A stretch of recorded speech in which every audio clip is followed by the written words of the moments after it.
Wheat stash. Number 82. To stockpile some wheat in case of a future shortage, you've decided to mill some of your grain into flour and stash it away somewhere safe and dry. You've rustled up 3 different boxes suitable for storage. Which of these containers will store the most flour?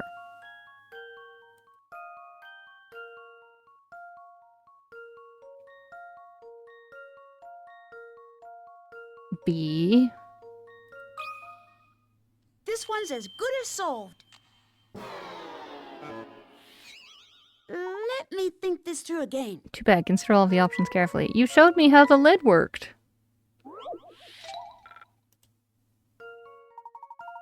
If you take it off at this height, it's gonna fall off.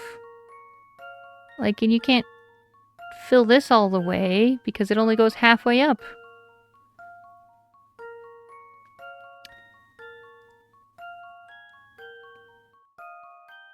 A. How about this? Is it upside down? Phew, that's a relief.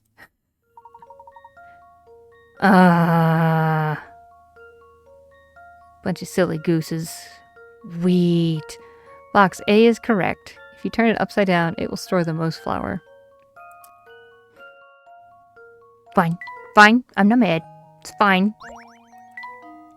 Shelf the books. Shelve the books.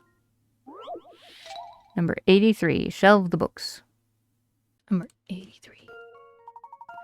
Arrange the 5 books below into the green bookshelf following these rules. No books can go left of the brown book. Only the blue book can touch the brown book. Okay, hang on.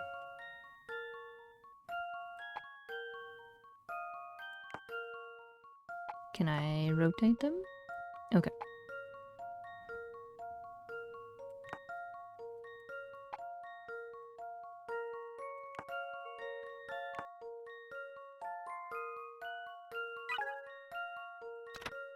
No books can go left of the brown book, so this means it must touch the far left side. The 3rd and 5th rules tell you how to arrange the yellow, white, and purple books. From left to right, put them in exactly that order. Yeah.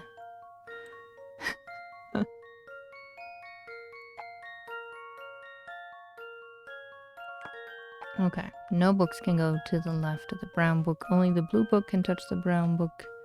The yellow book goes to the left of the white book. The blue book must touch the purple book. The white book needs to be sandwiched between the yellow and purple books and not touch any others. An empty space big enough for one book must be left next to the yellow book. Okay. Here's my answer. What do you mean? I guess it's back to the drawing board. As long as the conditions are met, it doesn't matter how you arrange the books. Oh, hang on.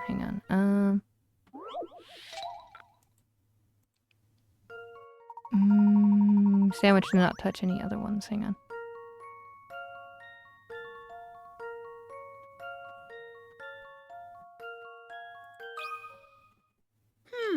How about this? Okay. I'm just checking. I don't know what to say.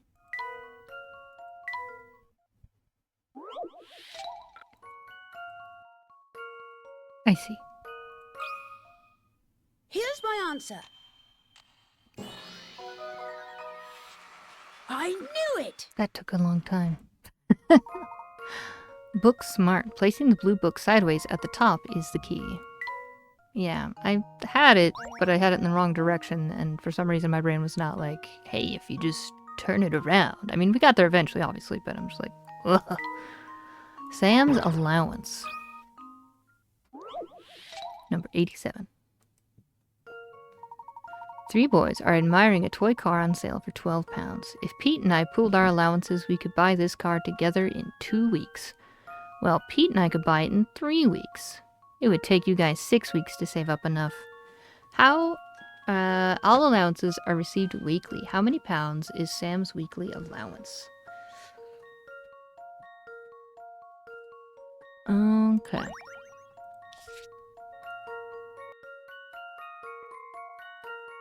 I think Pete has more than 5 pounds. I don't know if they're both.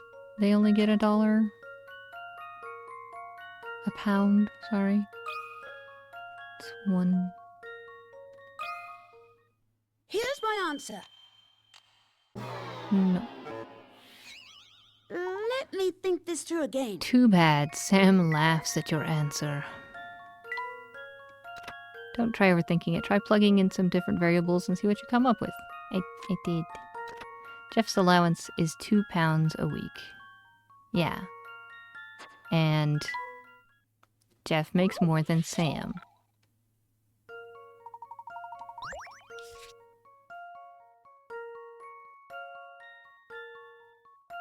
Alright. 10, 12. Well, then why is it Sam doesn't have any? Sam has no money.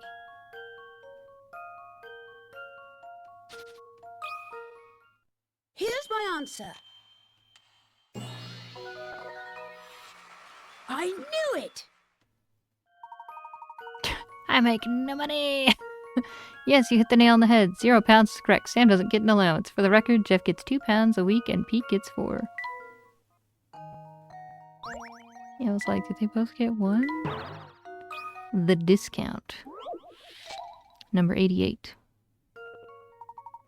The shop only sells 3 different items for £1, £2, or £3. If you buy 2 of the same item, you can buy a third of that item at half price. You bought 6 items and paid £9.5. How many of each one, 2 or £3 item, did you buy? You bought at least one of each, and there's no tax.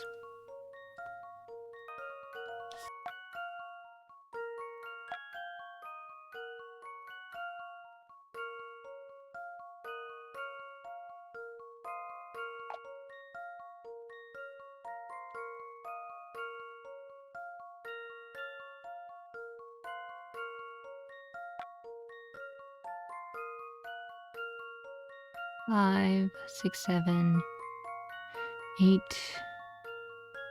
and a half. 9.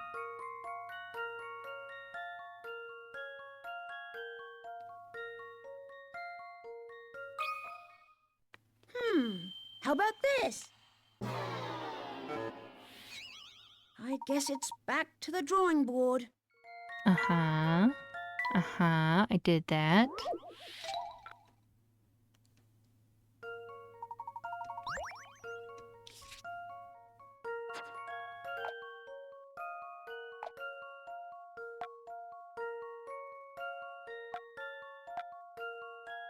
Three, 4, 5, 6, 7, 8, 9, 9.5. How about this? Okay, I got confused. Fair enough. No puzzle can stop Layton's apprentice. Splendid. You brought 3 1-pound items, 2 2-pound items, and 1 3-pound items. To get 0.5 pounds, you have to buy 3 of either the 1-pound or 3-pound item. But you knew that already, didn't you? Didn't you tell me the truth? I knew nothing. How dare you insinuate I know things? Bricks and bullion. Nope, I wanted yes. There you go. Number 139. A rowdy band of thieves was apprehended just before they could execute their boss's orders. These here 10 bars of gold will fit right into that there brick wall. Nobody'll be the wiser. We'll stash them here till the heat dies down. Oh, I almost forgot. I almost done forgot the important part. Don't go putting no bigger bars on top of any littler ones. No. Sounds like a plan, boys. Now get to it. Don't put any bigger bars on top of any littler ones. Okay.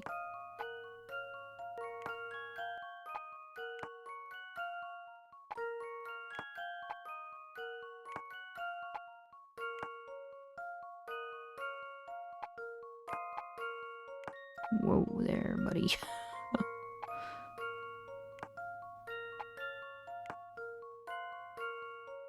Yeah. Let's see if I've got this right. Few things satisfy like a puzzle solved. Golden. What a clever way to hide that bullion. That boss is one smart guy after all.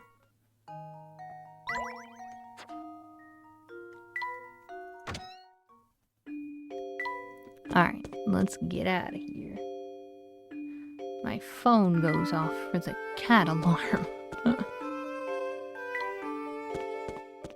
Get to the train first, though, before I pause.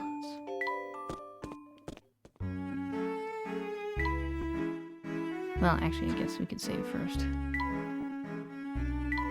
Oh, we got journals to read. That's true, that's true.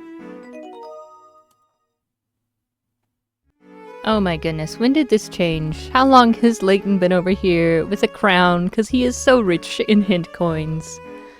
The cat is now here. He is very excited to be nuzzling the microphone. Could you stop? We paid a visit to the riverside restaurant called the Thames Arms. Hey. I'm trying to do Layton voice at the moment. I can't help you, buddy. According to the owner, a regular customer had just left, one who is quite fond of disguises. I'm sure the man in question is my future self. It seems he's one step ahead of us, however, and has returned to the towering pagoda. You gotta move. I also can't shake the feeling that I've met the restaurant owner before. Oh, have we? Did we meet the restaurant owner before? We returned to the locked gate and, by solving a puzzle, gained access to the towering pagoda. Though my future self is sure to be waiting up ahead, I've decided to go off on my own for a moment to check something I've been curious about. Future Luke is here, so leaving for a few moments won't be a problem, as long as I leave a note first.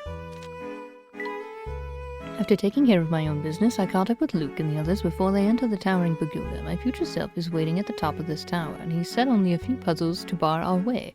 The reason for this is clear. He's issuing a direct challenge to me.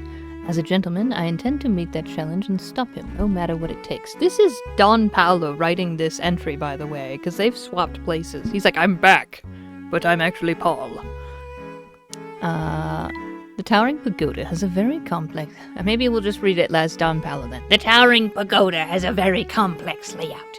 One would think this would hinder the family's operations, but they don't seem to mind.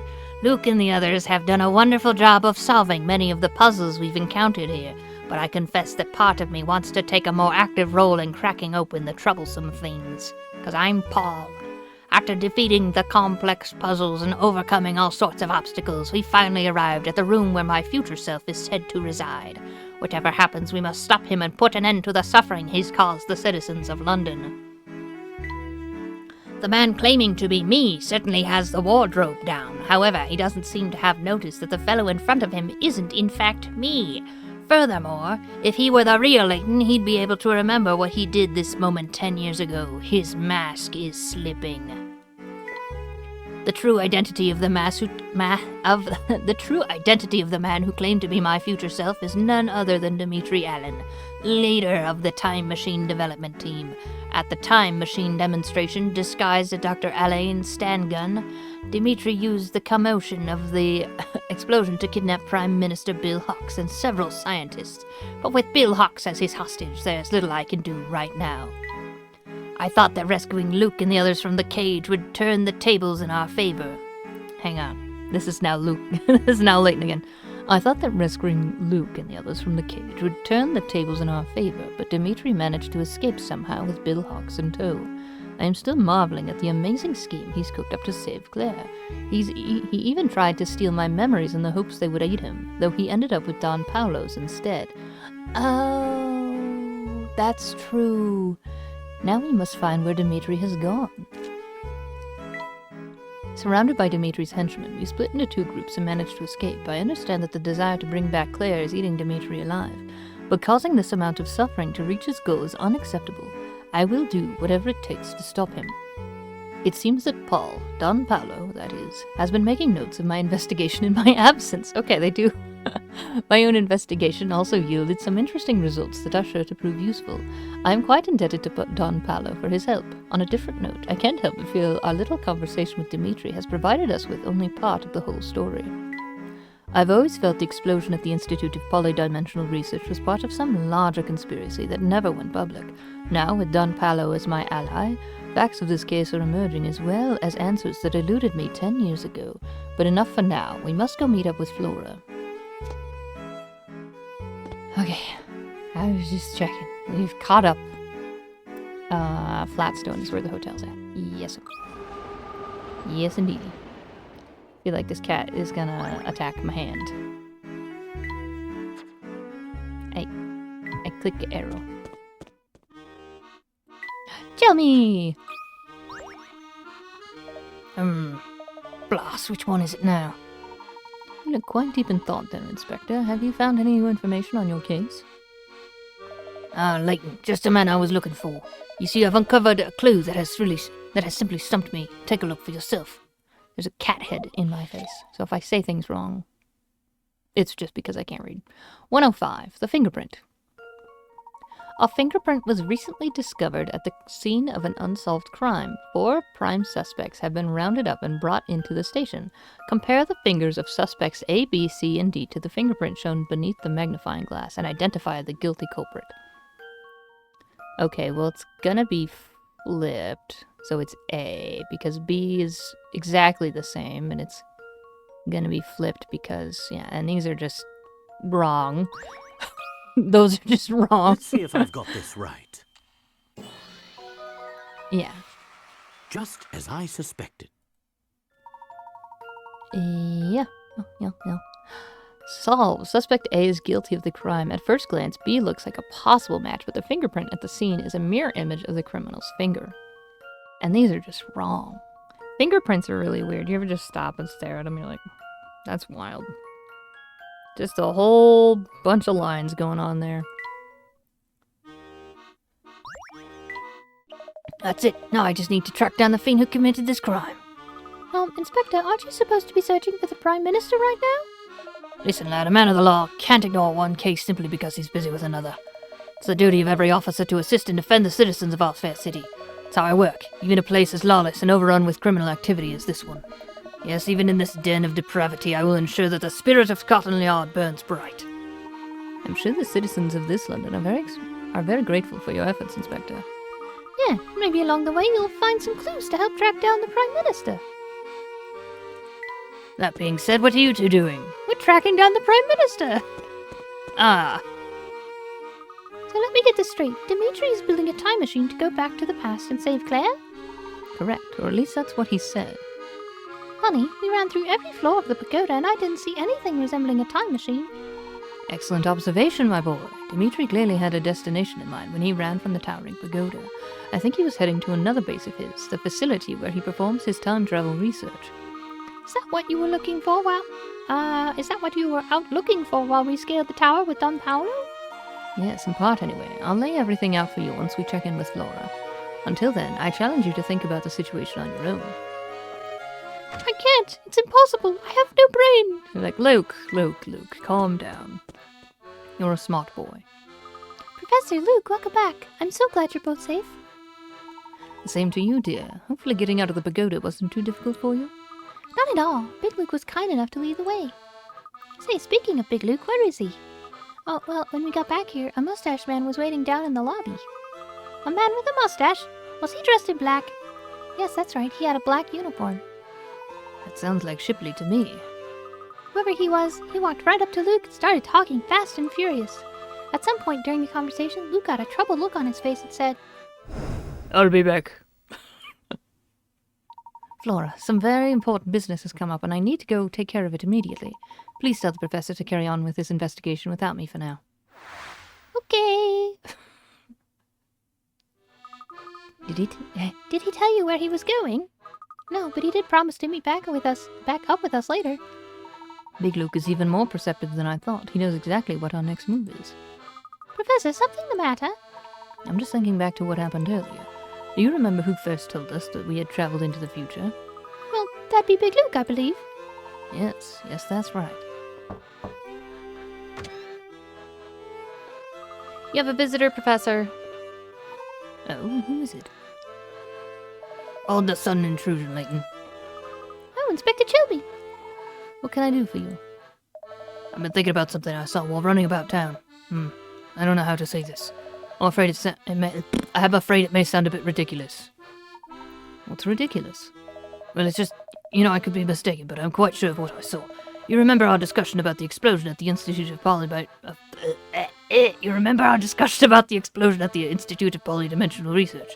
Well, a few minutes ago I spotted a woman on the street who looked just like one of the blast victims. Oh my gosh, you're talking about Claire, aren't you? And you know why I'm so... Yes, Inspector, you're not alone. We've also seen the woman you spoke of. The resemblance she bears to Claire is striking, but it's coincidental. It has to be. Yes, I suppose you're probably right. Forgive me. I wasn't thinking clearly. Now, there's bound to be a logical explanation for this. The similarity isn't coincidental. Perhaps you can check if this woman is some relative of Claire's. I'll take another look into her file and see if I can find out more about her family. By the by, you haven't seen Barton around here anywhere, have you? But Barton? No, can't say I have, sir. I swear, if he didn't have me looking out for him, he'd have been sacked from the force ages ago. Of course, I'm rather fond of the fellow, and I intend to look out for him until I retire. But still, at any rate, if you see Barton, tell him his commanding officer is searching for him. Good day. So, where's our adventure going to take us next, Professor? Flora, this isn't an adventure, it's an investigation. Can't you try to take it more seriously? Taking it very seriously, Luke. I'm just excited, that's all. I was just excited, that's all. Not all of us get to go on these kinds of investigations all the time. Plus, you get to be with the professor day in and day out. Yeah, I guess the professor and I are always together.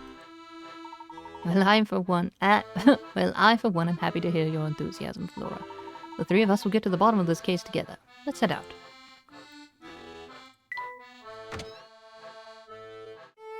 Oh, heading back out so soon? Yes, we are. By the way, Becky, I've been wondering if there's somewhere nearby for us to cross the Thames. There's the bridge, but it's quite a long way out beyond Chinatown. Excuse me, sir. Did I hear you say that you're trying to cross the Thames? Oh, Grandmother, I didn't realize you were awake. There used to be an underground tunnel that would take you across. It went clear into the Thames, and people would just walk on through to the other side. Wow, a tunnel under the river sounds amazing. Unfortunately, once the family gained control, they closed down the tunnel. Seagal might still know a way in, though. Seagal? No, Steven Seagal. He's a retired actor. Actually, I don't know if he's retired. Oh, do you know him, sir? He's easy to spot with his unibrow, blue hat, and scheming smile. We have quite the history, though. He now spends most of his time down at the black market. Ah, yes. I do believe we've met this friend of yours before. You remember him, don't you, Luke? Luke? Where'd he go? He was here just a moment ago. Oh, are you two looking for Luke? He walked out of here a second ago. By himself? Well, where could he possibly be headed? Please excuse me, madam, but I have to go find my friend. Thank you for the information on Seagal. Not at all, sir. We here at Hotel Duke are always delighted to assist our guests. Luke, my boy, where are you going? You left me with the potato. I'm worried, Professor. Where could Luke have run off to?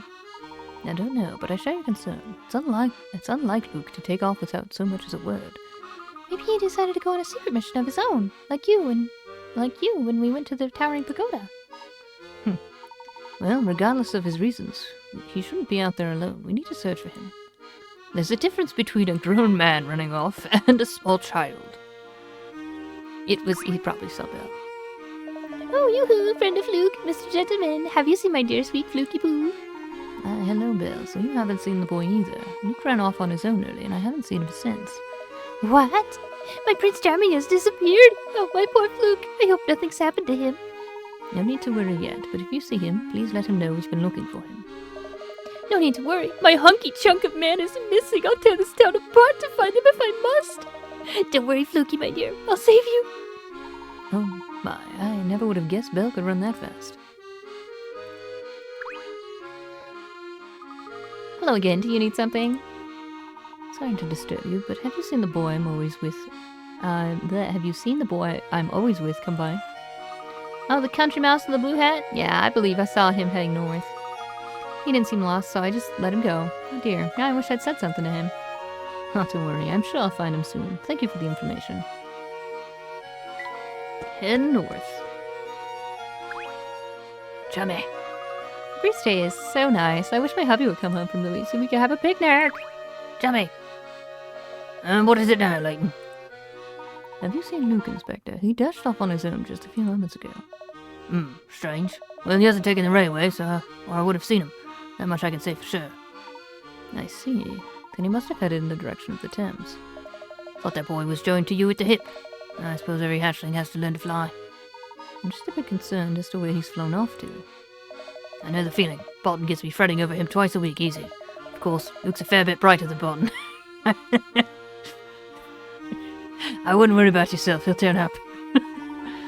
Just the same, if you happen to see Luke, please let him know I'm looking for him. Aye.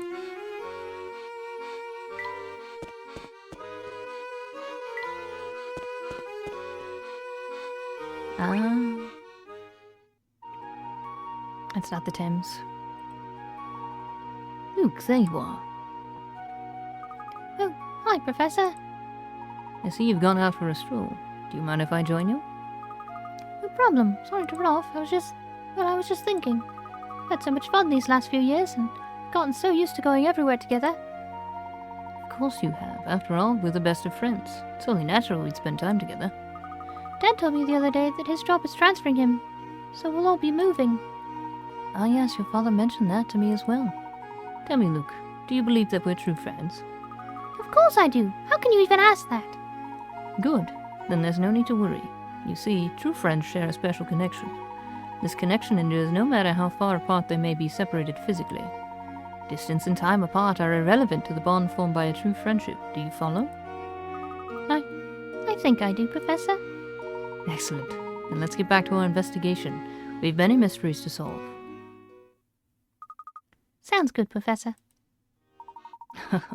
It's good to see you back in high spirits, my boy. Now tell me, can you guess where we're headed next? After thinking about it a lot, I'm guessing Dimitri fled to wherever he's building his time machine. But the question is where? We already know that this research lab isn't in the Towering Pagoda. That's right, so we must return to the clues we've gathered during our investigation of this London. Has anything we've seen around town struck you as suspicious? Oh, I was just thinking about all the men in white coats we bumped into here. Those were lab coats, no doubt about it. Perhaps those men are involved with Dimitri's research. Excellent. Now, let's think back just a bit more. We've met several men in lab coats around town. Other than their garb, what else did all these men have in common? Oh, of course! They all had wet shoes and pants. So all of them must have come from someplace near water. But where? What about the Thames? Maybe they came to this part of town through the underground passage there. Laura? What underground passage? We asked the lady at the hotel how to get across the Thames, and she told us about this tunnel. Wow.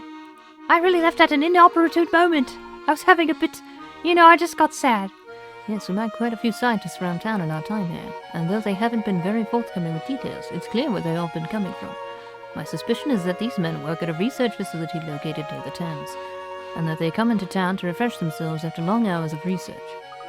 And you've had this theory the whole time, Professor? It's been a working theory for a while now, yes. After all, who goes around in soggy pants? We saw too many...